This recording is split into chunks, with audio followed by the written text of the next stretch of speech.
नमस्कार दोस्तों, एक बार फिर से आप सबका बहुत बहुत स्वागत है हमारे YouTube channel Easy Math by Jins Sharma में। दोस्तों आज का अपना जो चैप्टर है वो कक्षा 8वीं के लिए बहुत ही ज़्यादा है इंपॉर्टेंट, क्योंकि आज हम लेंगे यानी पहला अध्याय यानी परिमेय संख्या प्रश्नमाला 1.2 का पहला प्रश्न। दोस्तों इसमें आज हम क्या पढ़ेंगे कि भाई किसी भी परिमेय संख्या को संख्या रेखा पर कैसे निरूपित किया जाता है। हम आपके लिए बहुत ही आसान तरीका लेकर आए हैं और बहुत ही ज़्यादा इंटरेस्टिंग तरीका लेकर आए हैं, तो वो आपको बहुत ही अच्छी तरीके से वो समझ में आ जाएगा। दोस्तों तो चलिए बढ़ते हैं आज के इस महत्वपूर्ण चैप्टर की तरफ और मिलते हैं वीडियो के अंत में।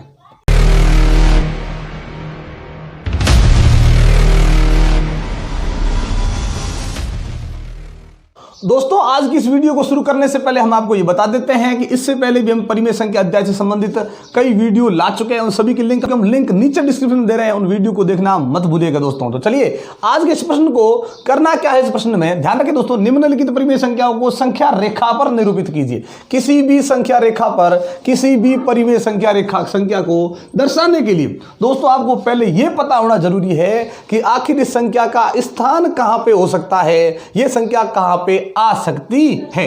कैसे करना है, देखिए नीचे वाली संख्या का पहाड़ा बोल के ऊपर वाली में भाग देना है। दोस्तों कुछ भी नहीं करना है, वो भाग देना है।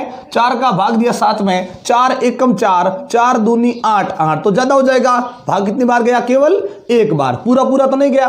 अगर पूरा जाएगा तो क्या होगा वो भी हम आपको बताएंगे, लेकिन पहले ये देखते हैं। 4 एकम 4, फिर 4 दूनी 8 तो ज्यादा हो रहा है, एक बार ही भाग गया, लेकिन वो भी पूरा नहीं गया। पूरा मतलब कैसे, अगर यहाँ पे 8 होता तो 4 एकम 4, 4 दूनी 8 आ जाते, 2 लिख देते हम, या 12 होते या 4 खुद होते तो 4 एकम 4 कंप्लीट हो जाता। लेकिन यहाँ पे जैसे हमने भाग दिया 4 एकम 4, क्या बच गया पीछे 3। और जब भी कोई शेष संख्या बच जाती है मतलब भाग पूरा नहीं गया, लेकिन जितनी बार गया पहले वो लिख दे। 4 का भाग दिया 7 में, 4 एकम 4, 4 दूनी 8 ज्यादा हो रहा है, एक बार गया वो एक हमने यहां लिख दिया।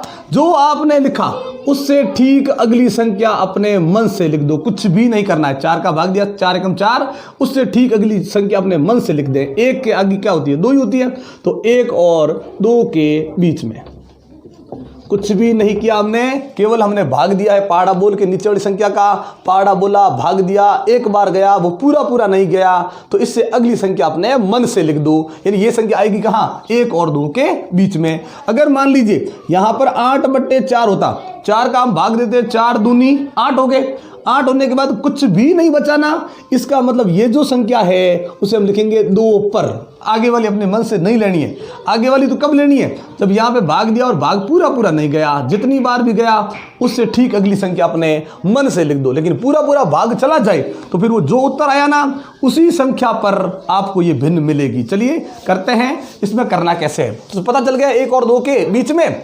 चलिए संख्या रेखा बनाते हैं, और ध्यान रखें दोस्तों संख्या रेखा पर जिन संख्याओं के बीच में ये है ये तो होनी ही चाहिए। चलिए हमने यहाँ पे लिख दिया 0, माइनस की ज्यादा जरूरत है नहीं, तो एक आध संख्या आप लिख सकते हो, कोई दिक्कत नहीं। अब आगे करते हैं, यहाँ पे 1 फिर 2। ध्यान रखें दोस्तों समान अंतर से संख्या लिखनी है इस प्रकार से कि ये संख्या रेखा है ना, उस संख्या रेखा पर जिन संख्याओं के बीच में ये परिमेय संख्या है वो तो होनी ही चाहिए। 1 और 2, ये रही 1 और 2। फिर करना क्या है, करना कुछ नहीं दोस्तों, इस पर इस प्रकार से गोला लगाओ। जिन संख्याओं के बीच में है उस पर गोला लगाओ। ये इसकी डंडी है, कर दो जूम। कुछ भी नहीं करना है, करना है जूम। अब जैसे मोबाइल में फोटो को जूम करते हैं, फोटो बड़ा दिखता है ना, तो इसी प्रकार से इसको जूम करेंगे, ये भी हमें बड़ा नजर आएगा। बड़ा नजर कैसे आएगा, ये आसपास वाली संख्याओं को छोड़ दो, इसी को बड़ा करेंगे। जो आगे है वो आगे आ जाएगी, जो पीछे है वो पीछे चली जाएगी। दोस्तों ये हो गया ना, ये आगे 1 है आगे लिख दो, 2 पीछे है तो पीछे लिख दो, बाकी वालों को छोड़ दो, लेना ही नहीं है। अब क्या करना है, इसके बट्टा में 1 लगा दो, इसके बट्टा में भी 1 लगा दो। ये आपको काम याद रखना है हमेशा। जूम किया, जिन के बीच में जूम कर दो, जूम करने के बाद खोल दो, इस प्रकार से अलग अलग कर दो, बट्टा में लगा दो 1 लगाने के बाद क्या करना है, आपको वापस यहां आना है। जो आपको परिमेय संख्या दर्शानी है ना उसी के अंदर आओ, उसके बट्टा के नीचे की संख्या देखो, हर को देखो, हर क्या लिखा है 4। कुछ भी नहीं करना है, जो आपको यहां हर नजर आए उसी हर को सभी अंश और सभी हर से गुणा कर दो। जो हर है उसी से, कोई और नहीं, केवल जो हर है उसी से सबको गुणा कर दो। गुणा करके देखते क्या आता है, ऊपर देखा 4 एकम ये 4, बट्टा में 4 एकम ये 4, यहाँ 4 दूनी ये 8, 4 एकम 4। हमने क्या देखा, जैसे ही गुणा किया यहाँ हमें 4/4 मिल गया, यहाँ 8/4 मिल गया। यहां से यहां तक चल कर देखो, यहां से अगर मैं यहां तक चल कर देखता हूं तो हमने क्या देखा कि ऊपर वाली संख्या 4 थी वो 8 हो गई, ठीक है, नीचे 4 था वो 4 ही रहा। मतलब यहां से अगर हम चलना प्रारंभ करते हैं और यहां तक आते हैं तो हर चेंज नहीं होता, केवल अंश ही चेंज होता है। चलिए, अंश में 4 है, यहां 8 है, तो सोचिए 4 से 8 तक आए ना, तो बीच में क्या क्या रह गया, 5, फिर 6, फिर 7, और तो कोई नहीं है ना। 4 के आगे देखो 5, 6 और 7 और ये 8, ठीक है। तो 8 को इसको छोड़ दो, 4 को छोड़ दो, बीच वाले क्या है 5, 6 और 7।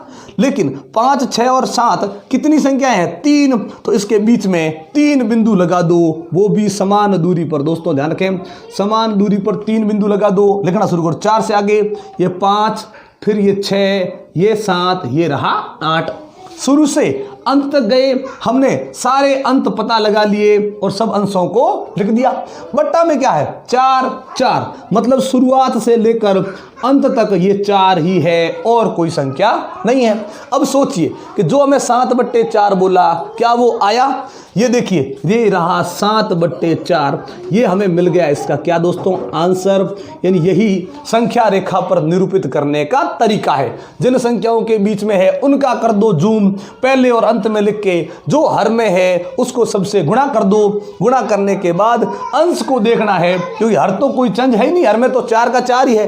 अंश में देखो और पता लगाओ कि बीच में कितनी संख्याएं हैं, उतने बिंदु लगाकर उन सब संख्याओं को लिखो। फिर बट्टा के नीचे जो है वो सबके नीचे लिखो और जो उत्तर आपको मिलना है वो आपको मिल जाएगा। 7/4 चाहिए, ये रहा 7/4। इसमें अगर आपको 5/4 चाहिए, ये रहा 5/4। जो चाहिए वो आंसर आपको मिलेगा ही मिलेगा। तो हो गया ये आपका पहले प्रश्न का पहला। करते हैं पहले का दूसरा। चलिए करते हैं शुरू। कैसे करना है, 6 का भाग देना है 5 में। मैंने तो अभी भी होता है ना कि भाई नीचे वाली संख्या का भाग दे दो ऊपर वाली में। चलिए देते हैं भाग। 6 का 5 में भाग एक बार भी नहीं जाता, क्या लिखेंगे, 0। कुछ भी नहीं करना है दोस्तों, एक बार भी भाग नहीं गया तो 0 लिखो, एक बार भाग गया तो 1 लिखो। 6 का भाग एक बार भी नहीं जा रहा, 6 कम 6 पहले में ही बड़ी संख्या हो रही है, इसलिए 0 लिख दिया। यहाँ 4 का भाग 7 में एक बार गया था तो 1 लिखा, फिर उससे अगली संख्या। लेकिन दोस्तों ये धनात्मक थी तो हम धनात्मक में गए, ये ऋणात्मक है तो 0 से हम ऋणात्मक की तरफ जाएंगे। तो ये 0 और 0 से अगली क्या होती है दोस्तों, -1, मतलब 0 और -1 के बीच संख्या रेखा पर ध्यान रखना है दोस्तों। अगर माइनस में है संख्या तो आपको हमेशा माइनस की तरफ ही बढ़ना है, धनात्मक है तो हमेशा धनात्मक की तरफ ही बढ़ना है। चलिए बनाते हैं संख्या रेखा।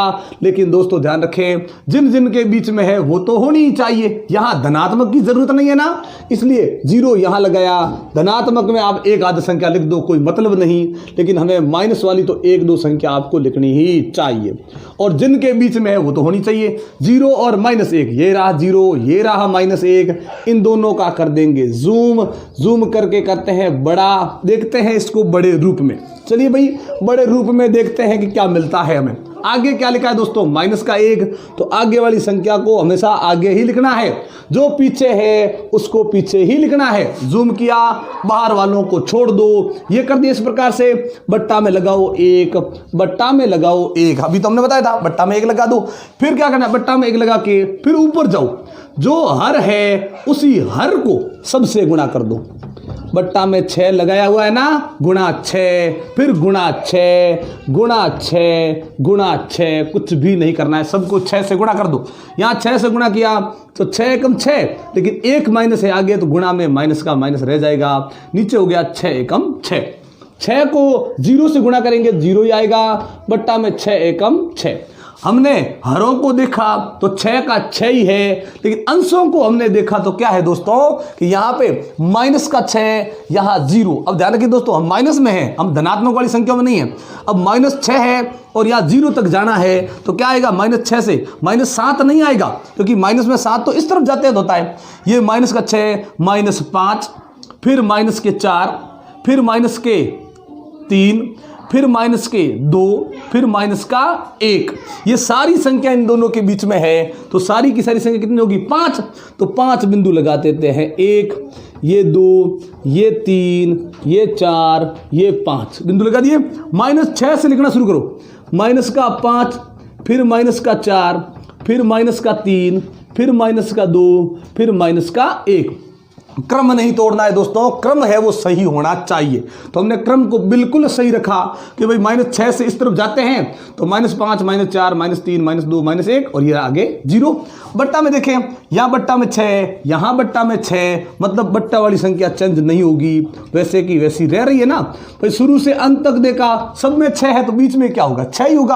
अब दोस्तों देखिए जो आपको दर्शानी वो है या नहीं, -5/6 ये रहा अपना आंसर, -5/6 ये आ गया आंसर। इस प्रकार से अपना पहला जो प्रश्न है दोस्तों वो हो गया कंप्लीट। दोस्तों आज की वीडियो हम यहीं पे समाप्त करते हैं। ये वीडियो आपको कैसी लगी ये मैं कमेंट बॉक्स में लिखकर जरूर बताइएगा। अच्छी लगी हो तो लाइक और शेयर कर दें। एक बार आप सबका बहुत बहुत धन्यवाद हमारे चैनल को सब्सक्राइब करने के लिए और हमारी वीडियोस को लगातार देखने के लिए। लेकिन अगर आप हमारे चैनल पर नए हैं, हमारी वीडियो को आप पहली बार देख रहे हैं दोस्तों, तो चैनल को सब्सक्राइब करना मत भूलिएगा और बेल आइकन जरूर दबाइएगा ताकि जब भी इस प्रकार के इंटरेस्टिंग वीडियो हम आपके लिए लेकर आए नोटिफिकेशन आपको मिलती रहे। तो इसी प्रकार के इंटरेस्टिंग वीडियो देखने के लिए जुड़े रहे हमारे साथ। तब तक के लिए नमस्कार, जय हिंद, जय भारत।